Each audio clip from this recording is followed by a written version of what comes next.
రోజున జోగి రమేష్ ని పరామర్శించే పేరుతో జగన్మోహన్ రెడ్డి గారు చేస్తున్న ఈ అరాచకం చూస్తుంటే, ఇంతకు ముందు మీరు నిన్నటిది మీ అందరికీ తెలుసు, అక్కడ పొగాకు రైతుల్ని పరామర్శించాలి అని చెప్పేసి వెళ్ళారు.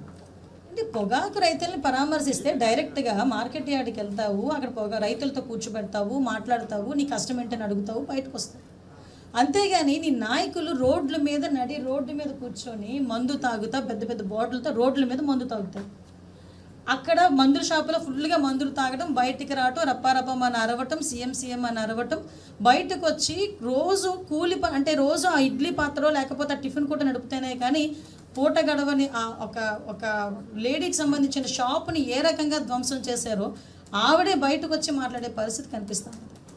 అంటే ఎటువంటి సందేశాలు ఇద్దాం అనుకుంటున్నారు? కనీసం ఆవిడ గురించి ఎవరు కూడా ప్రస్తావించరు, మాట్లాడరు. ఇప్పుడు ఆవిడకి జరిగిన నష్టం, అందులోనే ఆవిడ కూడా వైఎస్ఆర్సీపీ సింపథైజర్ లేదా అన్నారు. చూడండి ఒకసారి,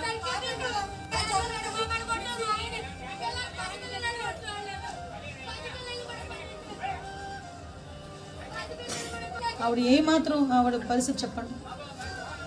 ఏ రోజుకి ఆ రోజు ఆవిడ అమ్ముకుంటేనే ఆ రోజు ఆవిడ తినగలదు, ఆ కుటుంబం తినగలదు.